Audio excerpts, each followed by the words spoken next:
Bienvenue, amateurs d'art et passionnés d'histoire, à un voyage à travers le temps et l'extravagance.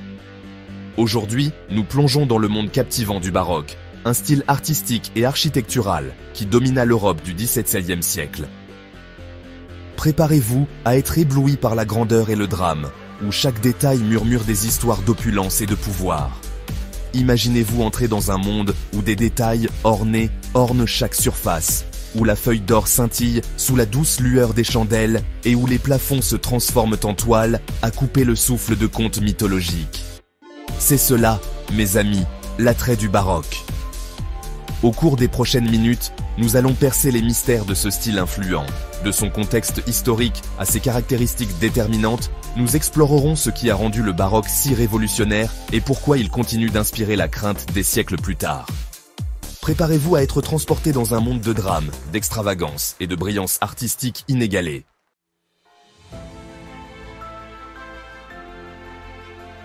Né au cœur de la contre-réforme, le baroque est apparu en réaction à l'austérité et à la simplicité de l'art protestant.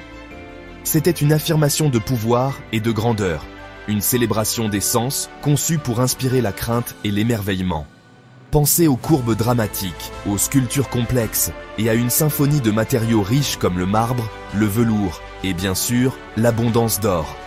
Le baroque consistait à créer une expérience théâtrale, à faire participer le spectateur émotionnellement et spirituellement. Des escaliers majestueux, des palais aux plafonds grandioses des églises, le baroque a transformé les espaces en œuvres d'art immersives. C'était un style qui parlait d'ambition, de théâtralité et d'un désir indéfectible de laisser une impression durable. Rejoignez-nous alors que nous nous lançons dans cette exploration passionnante du baroque, un style qui continue de nous captiver et de nous inspirer des siècles après son âge d'or.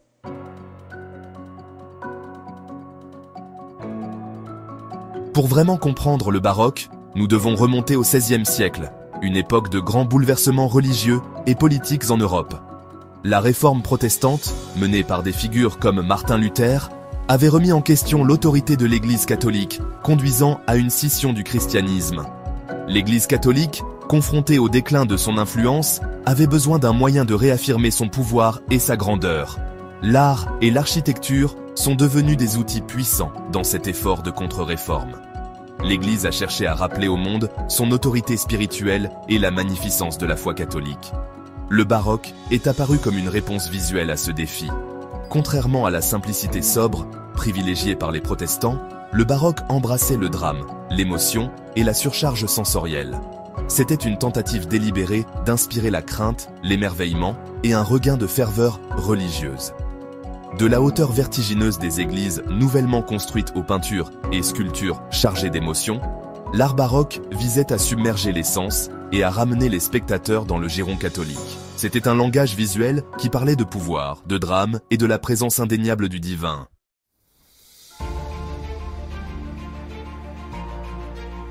L'épicentre de ce tremblement de terre artistique fut sans aucun doute Rome, le cœur de l'Église catholique. Ici, sous le patronage de puissants papes, le baroque s'est épanoui lorsque des architectes, des sculpteurs et des peintres ont été chargés de transformer la ville en un témoignage époustouflant de la puissance durable de l'Église. Des architectes, comme le visionnaire Gian Lorenzo Bernini et son rival Francesco Borromini, sont devenus des stars de ce nouveau firmament artistique. Ils ont rejeté la retenue classique de la Renaissance, embrassant les courbes dynamiques, l'éclairage dramatique et les compositions théâtrales. L'emblématique place de Bernini devant la basilique Saint-Pierre, avec ses colonnades majestueuses qui semblent embrasser les fidèles, est un excellent exemple de la puissance du baroque.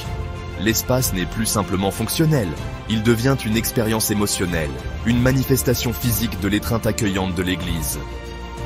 À l'intérieur des églises, les plafonds disparaissent sous de vastes fresques représentant des scènes de la Bible, baignées d'une lumière dorée qui semble émaner du ciel lui-même.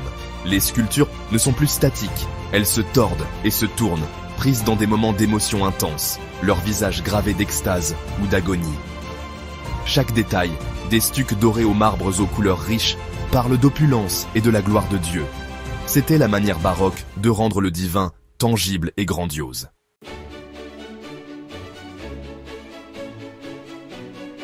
Alors que Rome restait la capitale incontestée du baroque, son influence se répandit rapidement dans toute l'Europe. Les rois et les princes, reconnaissant le pouvoir de ce nouveau style pour projeter l'autorité et le prestige, ont adopté le baroque dans leurs palais et leurs jardins. De la grandeur de Versailles, aux portes de Paris, aux palais tentaculaires de Vienne et aux résidences royales d'Espagne, le baroque est devenu le langage du pouvoir, son extravagance reflétant la richesse et l'ambition de l'élite dirigeante européenne. Mais le baroque ne se limitait pas au royaume de l'Église et de l'aristocratie. Son influence s'est infiltrée, façonnant la conception des meubles, de l'argenterie et des objets du quotidien. Même la musique de l'époque, avec ses fioritures dramatiques et ses mélodies envoûtantes, reflétait l'esprit de l'âge baroque. Pourtant, comme pour tous les mouvements artistiques, le baroque a fini par céder la place à de nouveaux goûts et idées. Le siècle des Lumières, avec son accent mis sur la raison et la simplicité, a inauguré une nouvelle ère de néoclassicisme. Mais bien que son règne ait pu prendre fin, l'héritage du baroque, avec son pouvoir durable d'inspirer la crainte et d'enflammer l'imagination, continue de résonner aujourd'hui, nous rappelant une époque où l'art était utilisé pour toucher les cœurs et les esprits à grande échelle.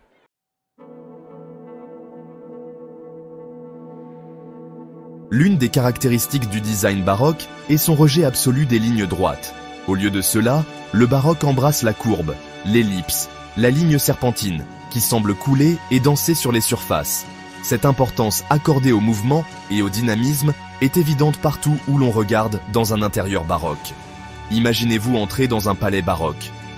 Votre regard est immédiatement attiré vers le haut par les colonnes vertigineuses, ajoutant une sensation de verticalité et d'énergie.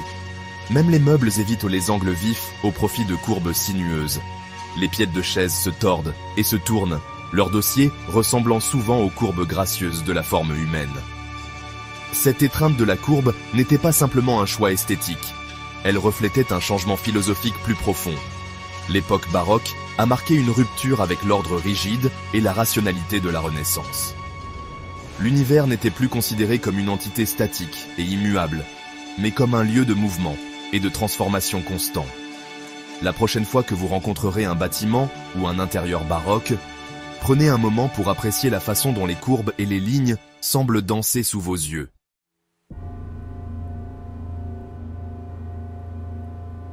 La lumière joue un rôle crucial dans le design baroque, non seulement en éclairant les espaces, mais en les façonnant, en créant des contrastes dramatiques et en soulignant l'interaction des textures et des formes. Les architectes baroques étaient des maîtres dans la manipulation de la lumière naturelle, concevant souvent des bâtiments avec des fenêtres stratégiquement placées pour baigner les intérieurs d'une lueur douce et diffuse. Mais le baroque, c'est aussi le jeu de la lumière et de l'ombre. Des renfoncements profonds et des niches, souvent ornées de sculptures ou de peintures, créent des poches d'obscurité qui contrastent avec les surfaces illuminées qui les entourent, ajoutant une touche de mystère et de théâtralité. Les bougies, souvent logées dans des lustres ou des appliques élaborées, projettent des ombres vacillantes qui dansent sur les murs et les plafonds, animant l'espace et ajoutant au sentiment général de drame. Cette utilisation dramatique de la lumière et de l'ombre n'était pas simplement une question d'esthétique. Elle avait une résonance symbolique plus profonde. L'époque baroque était une époque de profonds sentiments religieux, et la lumière était souvent utilisée pour symboliser la présence divine. Considérez la façon dont un rayon de soleil semble percer l'obscurité d'une église, éclairant l'autel ou une icône particulièrement vénérée. Ce jeu de lumière et d'ombre a servi à renforcer la dimension spirituelle des intérieurs baroques, rappelant aux spectateurs la puissance et le mystère du divin.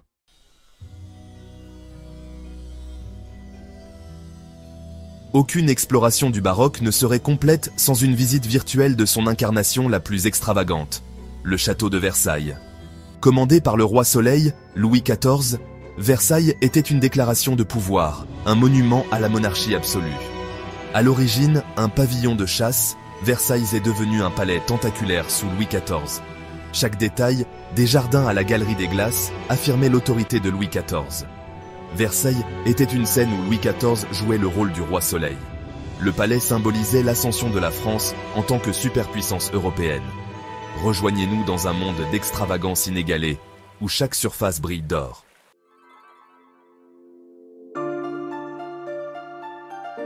La Galerie des Glaces, une symphonie de lumière et de puissance. Aucun espace n'incarne l'esprit baroque comme la légendaire Galerie des Glaces. Imaginez entrer dans une galerie bordée de 357 miroirs, reflétant la lumière. L'effet est époustouflant. La pièce scintille, un kaléidoscope de lumière et de reflets. La lumière du soleil éclaire les sculptures dorées et les plafonds peints. La galerie des glaces était une démonstration de puissance et de richesse. Les miroirs étaient incroyablement chers à produire. Louis XIV montrait que la France possédait des richesses inimaginables. La galerie des glaces a été le théâtre d'événements historiques importants.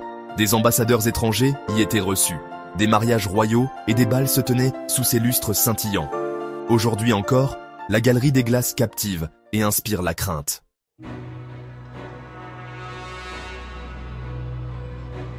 Les jardins de grandeur. La grandeur de Versailles s'étend bien au-delà des murs du palais. Les jardins conçus par André Le Nôtre sont un chef-d'œuvre baroque, une symphonie de motifs géométriques et de fontaines scintillantes. Imaginez-vous en train de vous promener le long de sentiers parfumés de roses et de lavande. Des fontaines jaillissent dans des spectacles aquatiques chorégraphiés. Des statues mythologiques émergent de haies sculptées. Les jardins de Versailles impressionnent par la puissance et l'ordre du règne de Louis XIV. La nature est apprivoisée et sculptée en une vision d'harmonie. Les jardins étaient une extension du palais, mettant en valeur la richesse et le pouvoir de Louis XIV. Mais les jardins étaient aussi un lieu de loisirs et de divertissement. Louis XIV organisait des fêtes et des spectacles grandioses dans les jardins. Ces événements étaient un témoignage de la créativité et de l'extravagance de l'imagination baroque.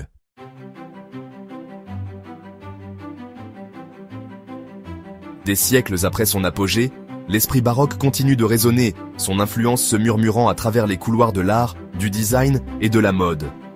Bien que nous ne construisions plus de palais à l'échelle de Versailles, les éléments fondamentaux du baroque, son amour du drame, sa célébration de la texture et de la matérialité, son adhésion au théâtral, continuent d'au moins de captiver et d'inspirer. Considérez le monde de la mode où les créateurs s'inspirent régulièrement du passé. Les défilés de mode s'animent de velours riches, de brocarts chatoyants et de silhouettes dramatiques qui rappellent l'époque baroque. Les accessoires, eux aussi, font écho à l'opulence du passé, avec des bijoux tendance ornés de pierres précieuses surdimensionnées, de ferronneries complexes et, bien sûr, d'une touche d'or. En décoration d'intérieur, on assiste à un regain d'intérêt pour les éléments d'inspiration baroque. Bien que peu de gens optent pour l'opulence totale d'un palais du XVIIe siècle, des clins d'œil subtils à l'esthétique baroque se retrouvent dans les maisons contemporaines. Un lustre imposant avec des cristaux en cascade, un canapé en velours dans un ton bijou ou un miroir doré au-dessus de la cheminée peuvent ajouter une touche de drame et de sophistication à un espace moderne. Même dans le domaine de la musique et du théâtre, l'héritage du baroque est bien vivant. Les représentations d'opéra et de concertos baroques continuent d'attirer le public, leurs récits dramatiques et leurs mélodies envoûtantes étant aussi captivants aujourd'hui qu'ils l'étaient il y a des siècles. Les artistes modernes, eux aussi, s'inspirent du baroque, intégrant sa grandeur et sa théâtralité dans des performances contemporaines.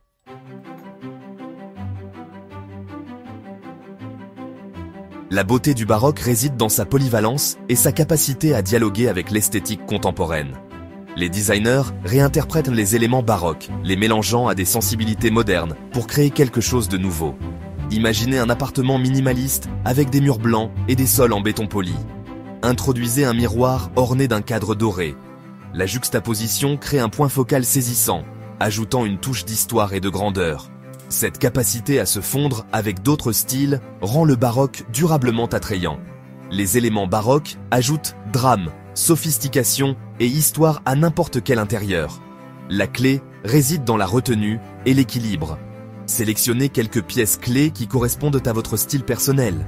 Laissez ces pièces briller sur fond d'éléments sobres, créant une tension dynamique. Le résultat est un espace intemporel et contemporain, un témoignage du pouvoir du baroque.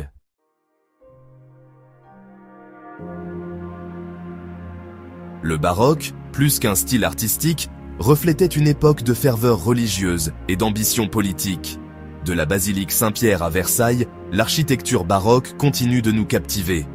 Les courbes dramatiques, les détails complexes et le jeu de la lumière et de l'ombre résonnent encore aujourd'hui. C'est l'héritage durable du baroque.